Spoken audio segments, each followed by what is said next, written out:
I refuse to believe that there's nothing that I could do to slow the progression of this cancer, because I've always kind of subscribed to I'd rather be a warrior in a garden than a gardener in a war.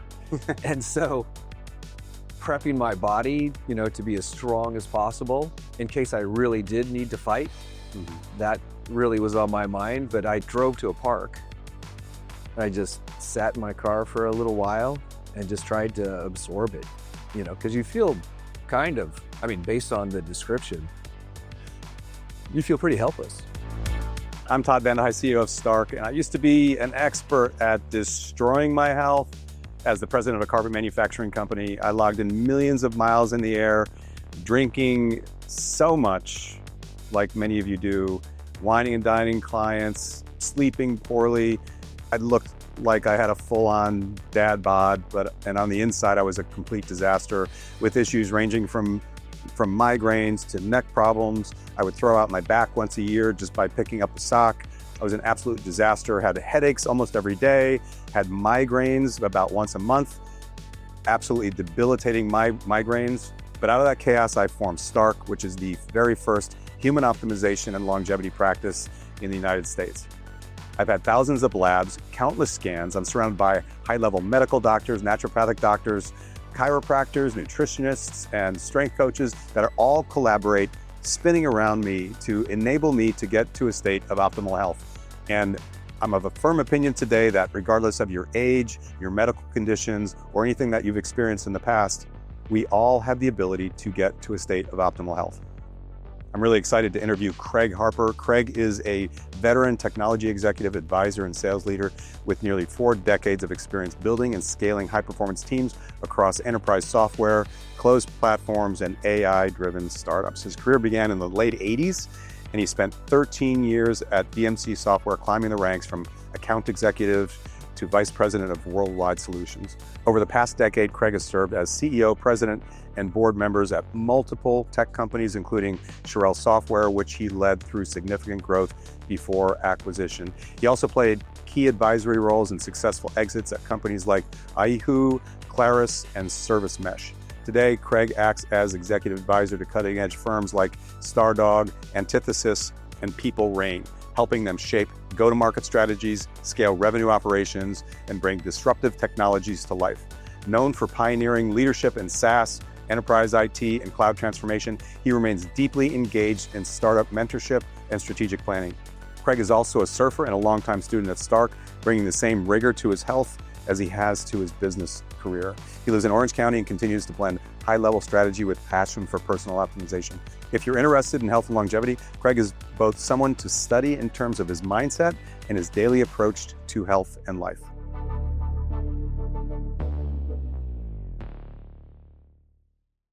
The other interesting thing to me is just when I was diagnosed and the limited hope they gave me. What was that like? What did they say? When the hematologist initially diagnosed me, of course I'm racing with questions, and first thing I ask, it's okay. I'm a disciplined guy. What was your emotional state though, before we get too much into the actual conversations?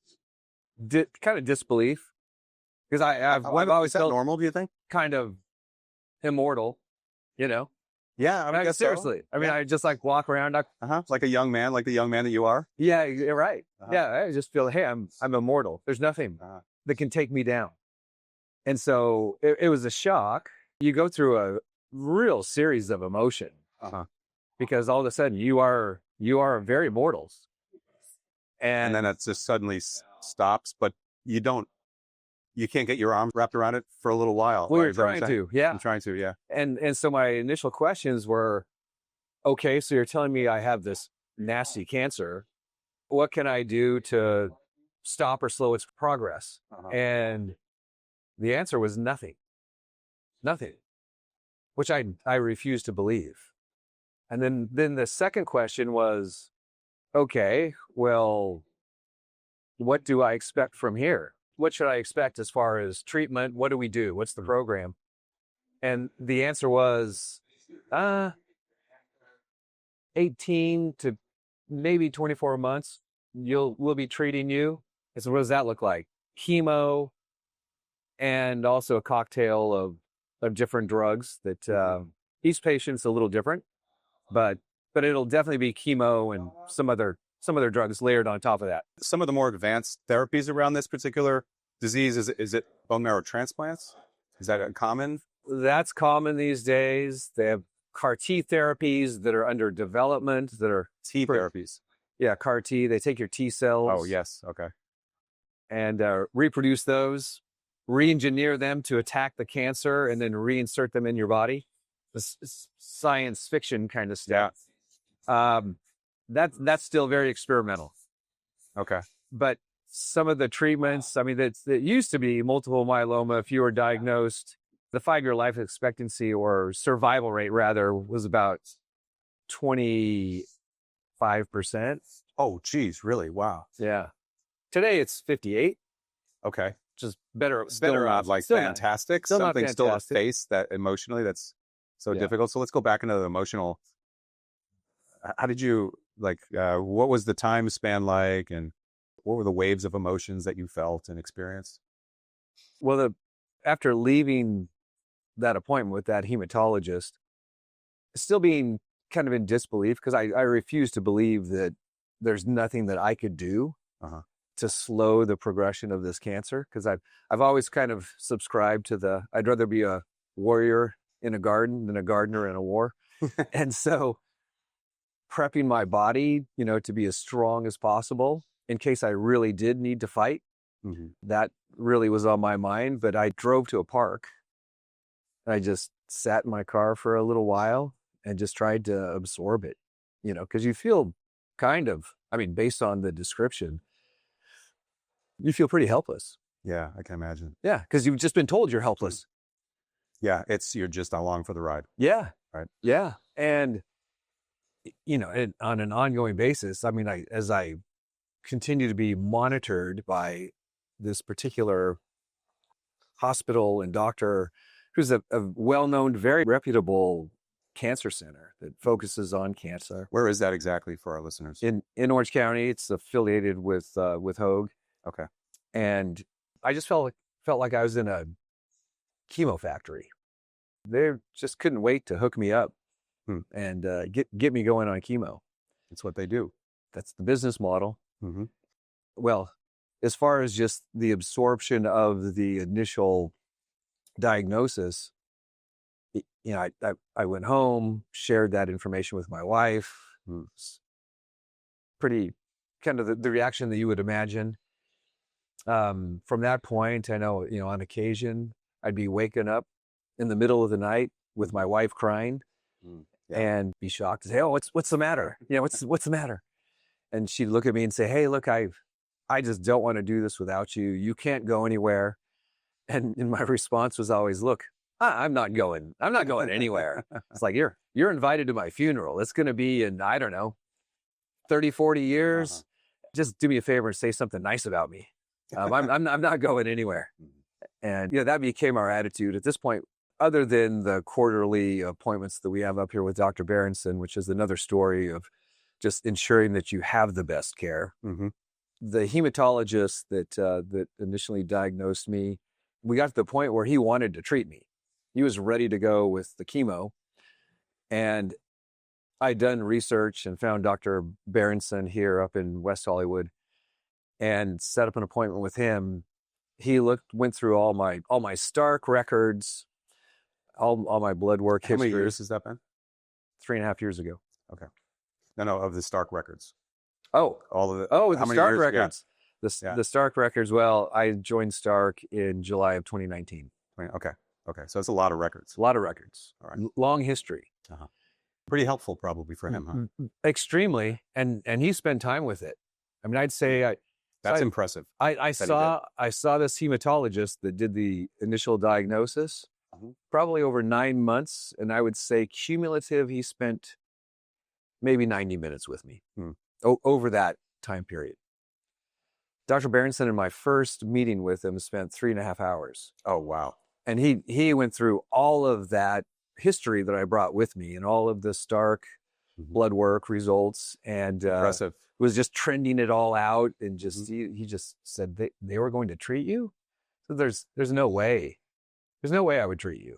I mean, Wow. you're a long way from that. I mean, That's a scary thought, right? Because they're both, from the perspective of the patient population, they're very sophisticated people, yes, right? But they have completely opposing views on what it means to lead you through this, whatever this is. it's a scary thing because I really felt like if I went to 10 different doctors, oncologists that somewhat specialize in this, I would get probably 8 different answers. Yeah. And so you really do have to do your own research and choose the voices that you're going to listen to and partner with around your health. Yeah, it's difficult to wade through it. How did you, well, it sounds like it was probably a pretty easy decision as to whom you would follow in this journey, right? Just based on the attention you got. Like, that's a really good thing to pay attention to, right? Who is actually treating you like a human rather than a sort of a Cattle. you're passing through. Right. I think all of our listeners, and I certainly have had that experience as well, of just feeling like you're being moved through a system, and that nobody really recognizes that there are some elements that make you special, right? Some unique circumstances, because we're not all exactly the same, especially as we get older. Like through the years, our epigenetics have an impact on our genes that lead us off into different directions. And you're certainly in a unique state, right? You're not going in as a normal cancer patient. Right. Maybe that influenced his response that, hey, there's nothing you can do because I didn't probably look like his typical cancer patient. I mean, I've since been sent to a nephrologist because multiple myeloma, one of the early things that it does is negatively affect your kidney function. So that's where I had the kidney biopsy to test to see if I had cancer in my kidney, which came back negative, which is great. Congratulations. Yeah. And that was one of his comments. He looks at me and he says, you just don't look like my typical patient here. Because I don't know why you're in my office. Initially, he goes, you've never smoked. You obviously take great care of yourself. You're not the typical obese, bad health, bad intake profile of patient that comes in to see him. Yeah, you have a singular serious issue in an otherwise completely healthy body. Correct. Like that's unique. Yeah. That's the idea though, right? Because we're all going to face something. You told me over lunch that one day that this is not what's going to get you. Something else will get you. Yeah. A shark or whatever. Something else. I'm very confident in that. Yeah. But that's the idea, to make sure you are otherwise, like as you led up to this, you are as healthy as you possibly can be. And so if you do, in fact, face something, you can manage it. It's manageable. Yeah. I've had that same experience, as you know. It's a singular issue that sort of plagued me for many, many years, but it's the only problem really. And we as humans can weather a lot. We're designed to fight back against such things, but you can't fight too many fronts. And that's really the problem that most Americans face. They face so many challenges all at once, and they're bringing all these problems along that may not be acute, and then they're faced with cancer. Yeah. And then that's a disaster. So you look like this doctor's typical patient. You come with many issues that in many cases are self-inflicted wounds because of the way you treat your body. Yeah. And that's a sad state. Yeah, because it's a sad state. I just enjoyed naturally pushing my body. Yeah, and I enjoyed exercise. But as far as health goes, the broad spectrum of health intake. I mean, I grew up with the health pyramid, the food pyramid. Food pyramid, which is upside down. Yeah. The upside down pyramid, and tobacco product ads everywhere. Yeah. The Marlboro Man was a sex symbol. Deal. Yeah. Joe Camel. Anyway, yeah. Fortunately, didn't go for any of that stuff. But yeah, I mean, health, the perspective and what was fine and acceptable back then in my life. I mean, I feel like I did just kind of, I was going to be hard on myself and say I was uneducated and I didn't take the time to educate myself like I'm in pursuit of now. being well educated and listening to the few voices that I listen to, and which of course Stark is front and center in that. And I attribute my experience at Stark largely to, my gains in being in the shape that I currently am at 64 years old. Because I don't know if you've ever even seen my intake photo. I actually did. I saw it a few years ago. Yeah. Yeah. It's and kind of surprising. Yeah. And I walked into Stark thinking I was in pretty good shape. Because I was... You had the right attitude. Yeah, I had a good attitude. I had a good attitude and a lot of body fat. Yeah. But I didn't have anything that was really significantly holding me back. I thought of myself as being a healthy guy. I could get on a bike and pedal hard, and I could go out and surf, and I could do a lot of things and go hike. And so I still push my body, but it really wasn't the full picture of health that I was considering ever. And I'm really grateful to Stark for the education around what it really, really means to be healthy and optimized. Yeah, that's a bit of a hurdle with maybe not all over the world, but certainly in the United States, in terms of people even understanding what health is, right? You sort of have to experience bits and pieces of it over time, and then your eyes are opened to what it actually is, which is not what you originally thought, which is the absence of sickness and your doc giving you a thumbs up if you have a physical every 5 years, right? Right. That's sort of like, oh, I'm good. Yeah. Like when you came to us, you thought you're good, but maybe you can be better. I felt good. Yeah. I was introduced to Stark through a friend we go way back to high school, and he was encouraging me to join Stark, and Stark was a bit of a commute, and that was a hurdle in my mind. I was like, I don't know. It's a long drive. He was describing himself saying, hey, I had these mobility issues, and I had some arthritis, and I had these health challenges. And I thought to myself, I don't have that. I don't have that. In my mind, the picture of health, the typical American diet, and, mostly around intake and the things that we do through Stark to optimize your body with the right intake, right supplements, combination of weight training, cardio, steps, all of that, coming together, mobility, and being monitored from a health perspective regularly. I mean, that really just kind of brings it all together. And then you realize it's like, oh, that's what it means to be healthy. Not what I looked like before and thought I was healthy. Yeah, it's not the absence of sickness. It's the presence of something else that we like to call health. It's an enlightenment. Yeah, that is sort of how it feels. It's sort of like and eyes are open. And what I think is that our eyes are open to what we were designed to be. Yeah. It's not like we're becoming something beyond what we were designed for. It's just what we actually should have been the whole time, but are buried with modern food and comfortable houses. The abundance and easy access to modern food. Access to all the entertainment that you ever want in your pocket, and lights being on in your home, which is not natural, at 10 o'clock at night, and so on and so forth. Just being really, really comfortable, walking to your car, driving to your office, going from your car to your office desk chair, sitting down for several hours at a time. To the local fast food for lunch, too. Yeah. And now having food, we're not seeing this in Orange County yet, but up here, and I live up here about half the time now, and we see these little robots all over the cities, all over the streets in West Hollywood, delivering food. And so people aren't even delivering food. So the previous Uber Eats dude is someone was getting doing something else. This thing kind of buzzes around. Yeah. Like I walk up to it and it stops. They're really quite amazing. I think there's probably pizza or ice cream in there. I'll have to order something. See how it works. Yeah.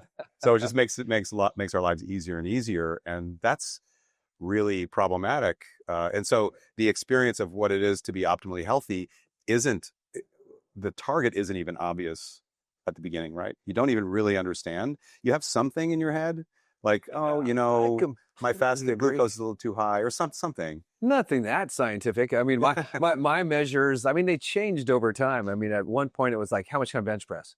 That was my measure of health. Right. Young man. Yeah, Way of exactly. thinking. Yeah. It's just like, can I bench press over 300? Yes, I'm healthy. And then it Can you actually? Today, I think I get pretty dang close. Yeah, wow, that's a lot. That's a lot. Okay. I went through kind of a running phase where I ran a number of marathons, and I was on the East Coast and used to run a marathon in the fall somewhere in the country, and I'd do Boston in the spring, and did that as a routine. In my own way, I kind of just like shifted from kind of focus to focus around different things that just kept me busy, because I did like pushing my body. I was never afraid of exercise, but just never brought it all together. It's complicated. The reason it's complicated is because we don't really use our bodies the way they're designed. That's the summary of it.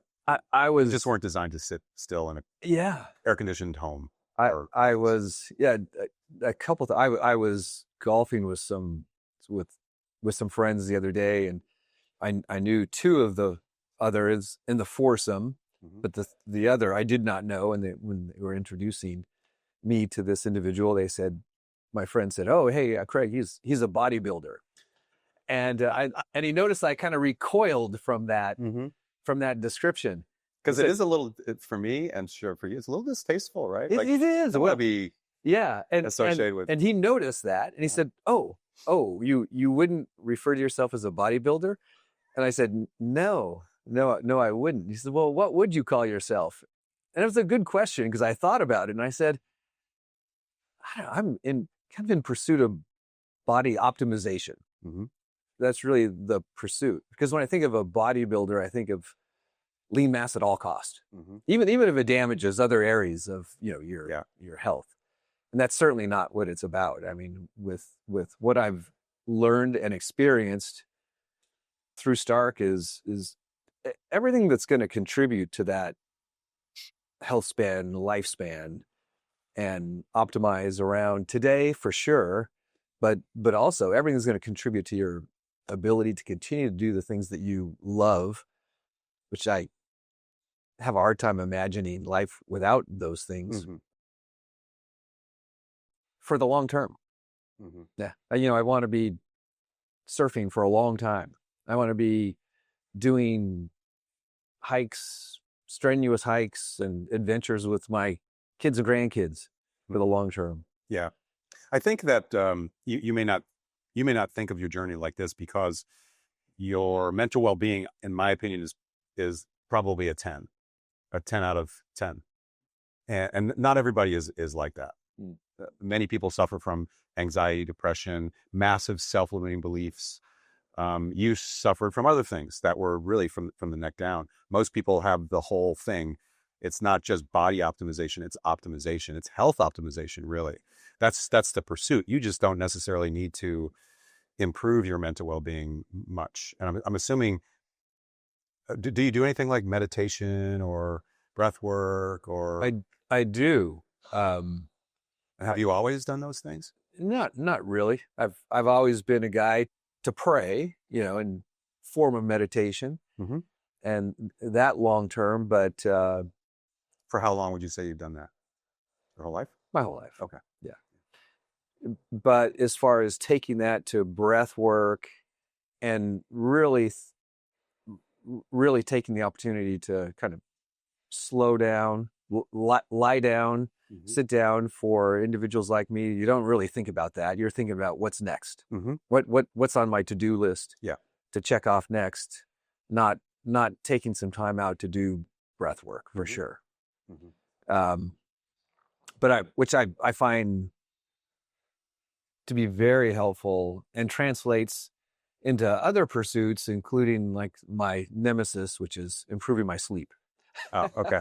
Okay, I didn't realize that. Yeah, no, that's your big challenge. That's a challenge in the many aspects and pillars of health that I'm continuing to work to crack the code to improve my quality of sleep. Yeah, that's a complicated one. I don't know about you, but so in your current stage of life, which isn't the same as when you were 30 or 40 or 50, right? I'm talking career-wise, like work-related stresses. It's probably on the lower end than it used to be, assuming. Yeah. I used, Yeah. oh yes. Okay.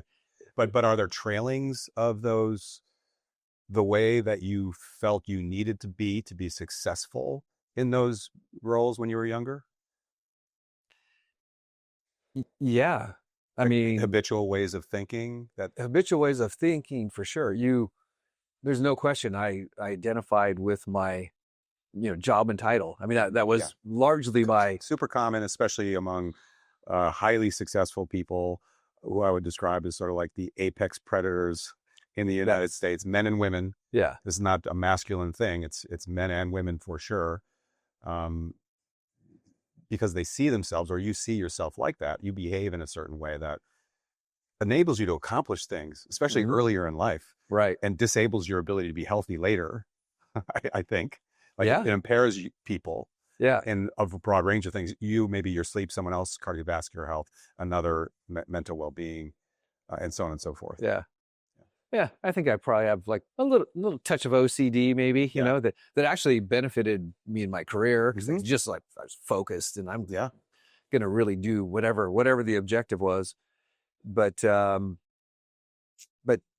yeah, I mean, for my working life, I just had all in life-sucking jobs that had big demands, high expectations, lots of travel involved, which is another layer of challenge. Yeah. Oh yeah, that's brutal. To manage your health. Would you, just out of curiosity, would you go back in time and do things differently in regards to your career and how you pushed yourself and what you accomplished? Would you have preferred to have accomplished less and put yourself through less? When I think about that, I think I would just shift my priorities. You can accomplish a lot and still make time for things that are important around your health. I mean, travel is its own unique challenge, which was a requirement in a big part of my previous working life, which I fortunately don't have to go through now. But I think there are ways to just prioritize. I probably could have accomplished the same things with less time. Yeah, I mean, if you had your wisdom and you went back in time with your current wisdom, but you have to earn the wisdom, and you get the wisdom by doing the things and making the mistakes and having the experiences. Right. Yeah. So, I mean, it's So you would if you didn't do those things, you would be a different person today. Maybe you wouldn't have cancer. Maybe you would have other things, other problems. Hard to say. Different lifestyle, probably altogether. Right. Yeah. You would be different. Do you think it was worth it? It's a difficult question because you don't know. You have one life. Yeah. And are you happy with your life? I love my life. I don't want it to end. Seriously, I it seems like you're on the right path to ensure that doesn't happen. Yeah, I am. And I'm committed to doing what I can in my own power to make sure that I can control everything I can to make sure that it doesn't come to an end too soon. I contemplate the question I ask you all the time, because if I was a different person, or less type A, or less driven when I was 25 and 30 and 35, I wouldn't have created a lot of the health problems that I've created. And I've arrived here. I would not go back and change it. I am good with the sacrifices I've made, the dents I've put in my health, and the excitement that I derive from unwinding it. And I haven't been completely successful. Yeah. But the impact that you had in your younger years, because of how driven you were, enabled you to affect a lot of change and good things in the world and people that you love, and land where you are today, which is you have a wonderful lifestyle. Yeah. And if I didn't do the things I did to myself, Stark wouldn't have existed. And it would be a completely different world, at least in my own little part of the universe. And so I think that, there are a lot of young people in my life, as you know, through Stark. Yes. And I don't think that I think a lot of them are on the wrong path. I don't think that they recognize how powerful they are just because they're human. Like we all have these amazing capabilities, not just physiological, of course, but intellectually, emotional, psychological. We're powerful. And to not push the edges, like you push the edges in many parts of your life, professionally, in sports or whatever. Yeah. To not recognize where the edges are. And then when you get to the edge, you recognize, oh, that's not the edge. Right. Something beyond that is actually the edge. And I don't even know what that edge is. So what are we actually capable of? If you don't explore and experience the pain on those or close to those edges, you never know the joy that comes with the other end. Love, emotional stability, recovery, accomplishment, relaxation, connection with others. You have to have the gap, the pain and the pleasure differentiation. If it's all pleasure, you never feel it as pleasure. You never experience things like love if you don't push yourself hard enough. That is so true. I have a saying that I throw out my grandkids routinely, which is be savage, not average. That's a good one. That's a really good one. Be savage, not average. I love that. I like it. That's great. That is great advice. Yeah. And I don't, whether it's academics and their schooling or on the sports field or whatever it is, you got to be a savage, and you have to push it. Yeah. Because otherwise, why do something? And that's how I've been through my life. It's like, if I'm going to do something, I'm going to do it. And I'm going to push it. I may not be the best in the world at it or whatever it is, but I'm going to be the best that I can be at it. Mm-hmm. Yeah. And you're absolutely right. Your boundaries, you through pushing them, they extend out constantly. Mm-hmm. Yeah. And so you grow as an individual. And I mean, that's one of the things that I find at my age is so many of my counterparts, what are they doing? They're seeking comfort of that ubiquitous, unhealthy food that's just everywhere. And, those options, the couch, the entertainment, that's what they're after. Too much alcohol consumption, but yeah, it all just becomes a state of seeking pleasure, which interestingly enough leads to misery, right? Leads to mental health issues. Yeah. I can't tell you how many conversations I've had with mostly young men inside of the Stark ecosystem about being afraid of burnout. And I remember having a conversation with someone a couple of years ago in Tustin. And I'm like, well, what are you afraid of in working a full, like a 40-hour work week? And he said, I'm afraid of burnout. That's a part-time job. Yeah, I know. I'm afraid of burnout. And I'm like, well, what does that mean to you? What is burnout exactly? And he goes, I guess I don't really know. I'm like, well, I think you should probably try to burn out so you know what that is. Yeah. Like push yourself hard and you recognize what that edge is. And like a couple months later, I bumped into him and I'm like, hey, how's the burnout going? And he goes, oh, I don't know. I haven't gotten there yet. I'm right. Like, oh my gosh, I can't believe that they're actually afraid of that. But this is kind of what I was getting to about asking about the way you see the world. Yeah. If you went back in time and behaved differently, pursued your life in a different manner, pulled back, was careful, did things more slowly, was more protective, didn't push yourself when you face cancer at 61, 62, 64, 60. No, you're 64 now. Yeah, diagnosed. yeah. 60 if you're 61. Your reaction to it, although you went through a short period of, you're probably afraid and emotional. Shock. And like how can this happen to me? Right. You're facing your mortality for the first time maybe in your life.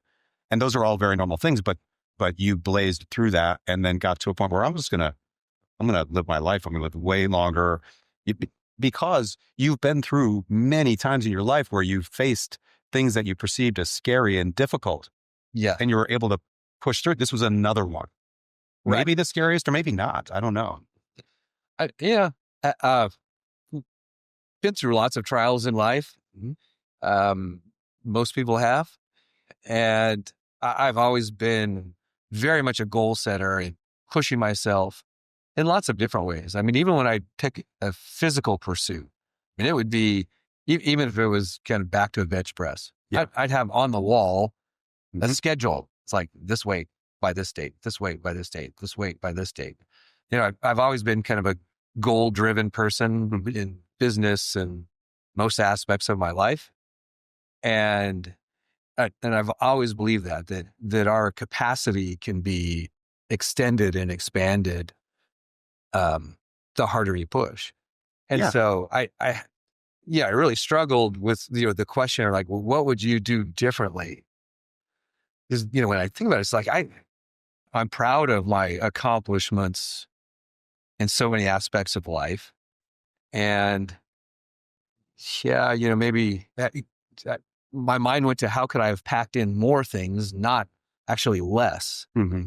I don't know if that's a good or bad, but That might be a common thought. Yeah.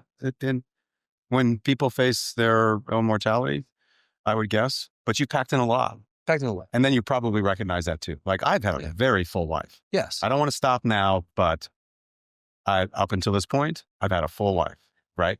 You've accomplished what you've wanted to. You've experienced what you've wanted to. You've faced giant obstacles. You've overcome some of them. You've failed. Like it's been a rich life with It has. broad ranges of intensity of experiences.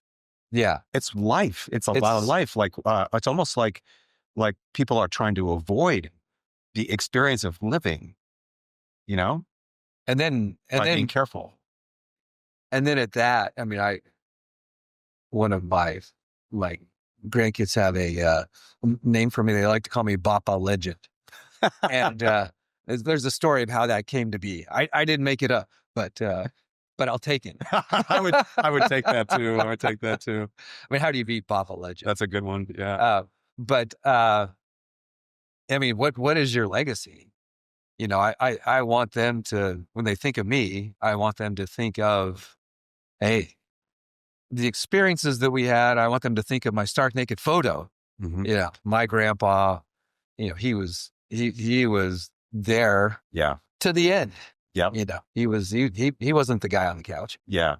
And I'm assuming that you want them to see you that way because you want them to follow behind you. That's exactly it. You want them, would you, as facing some of the difficulties that you face in life, I'm assuming you wouldn't want to protect your children and your grandchildren from those difficulties because of what you experience on the other side. Not at all. You want to educate them to avoid some of the avoidable things, but you want to push them to experience their own, what is their own boundary? Push it. Have your own failures and successes, but just keep pushing. Be savage, not average. Yeah. Now let's just do a brief on what the state of your health is currently. You were in this year's Stark Naked Challenge. It's the first time we ever implemented the Wheel of Health. So it's an actual health competition, the first one in the world. I'm kind of proud of that. It's super complicated to put it together. What are some of the highlights around what you've accomplished this year? Well, I did set a goal around body fat percentage, which I was able to achieve, which is to get to single digits, and got to 9%. Congratulations. Snuck it under the wire there, 9.7. Okay, congratulations. That's amazing. But I was pleased with that. Yeah. I really do you enjoy that? Do you feel that difference in being so lean? I feel fantastic. Yeah. I think it's gonna be hard to maintain that because there's a tremendous amount of discipline. There's a lot of sacrifice involved with, certain social situations that don't really align to single digit body fat, that are challenging. You're unless your spouse has the very similar goals, that can also be challenging. One sidebar on that. I'm assuming you know this, but sugar feeds cancer. Yes. Right. You understand that concept.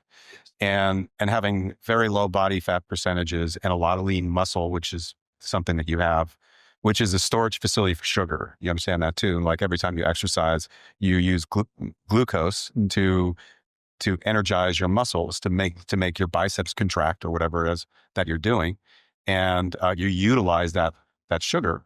And then when you eat sugar after, it goes back to your muscle. So the more muscle you have, the larger your storage facility, the lower your blood sugar will be, and the less likely you'll face some catastrophic cancer like event.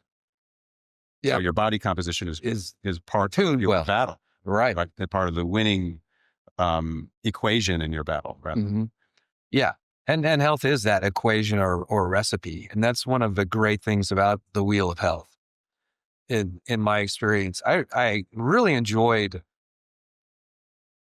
the different facets of it. Like I could work out. I'd focus at Stark. I'd focus on more of the heavyweight training. Mm-hmm.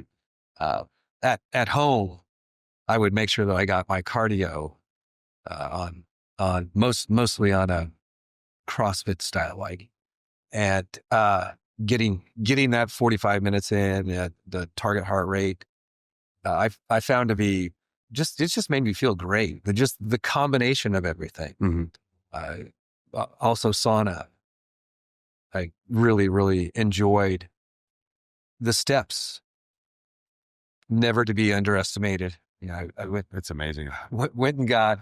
It's just so simple and so effective. It is. I kind of put the steps on steroids by adding a weight vest to getting the steps. So it went got a 40-pound weight vest. Oh, 40 pounds. Geez. And achiever.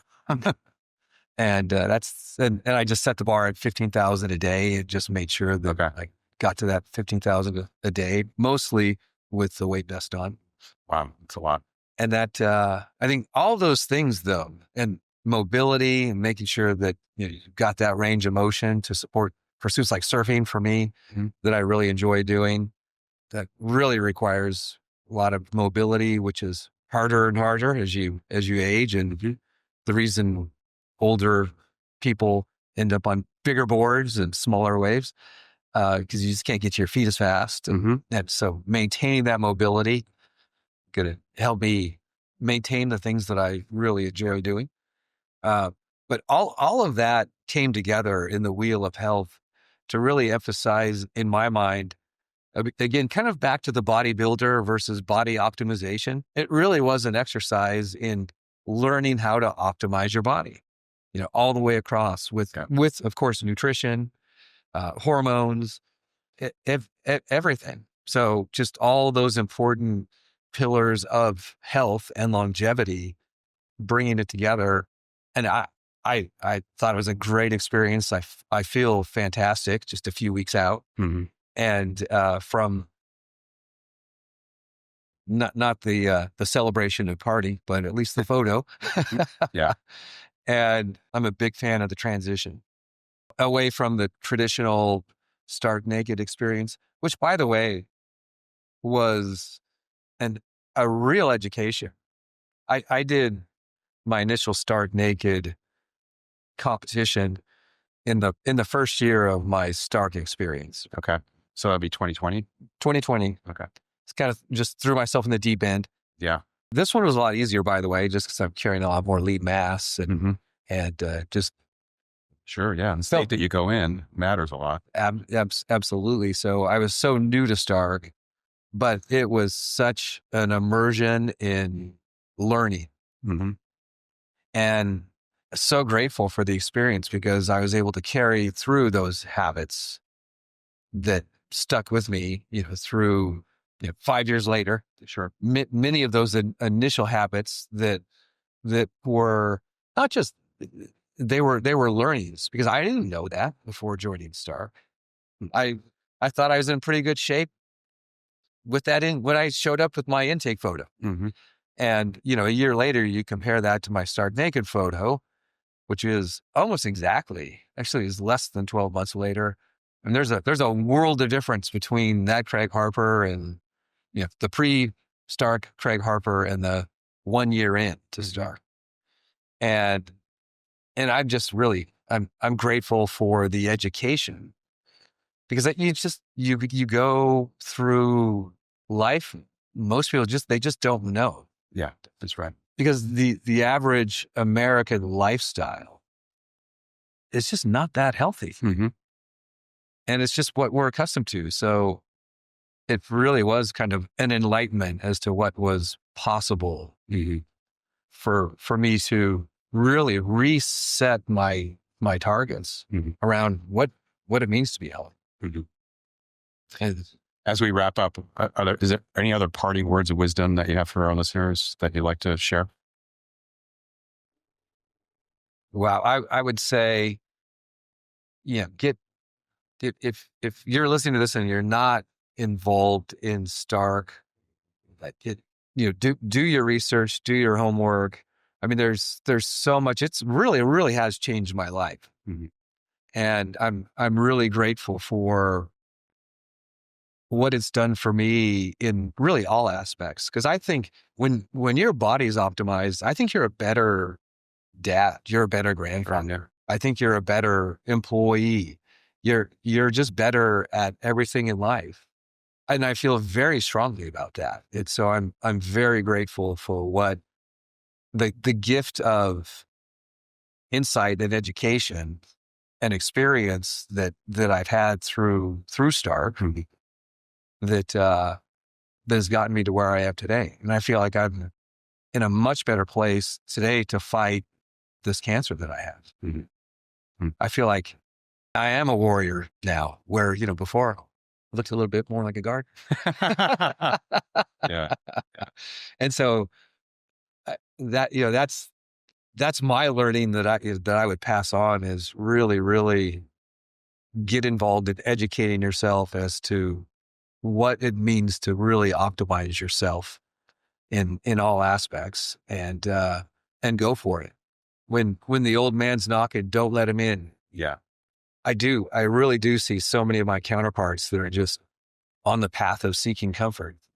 Retirement means That's the beginning of the end. Yeah, that's not my pursuit. And I just can't imagine that. So avoid it. When the old man's knocking, don't answer. This has been great. If you like today's topic, don't forget to like and subscribe, and please leave us a comment wherever you listen to podcasts. If you'd like to learn more about Stark, you can visit us at stark.health. That's stark.health.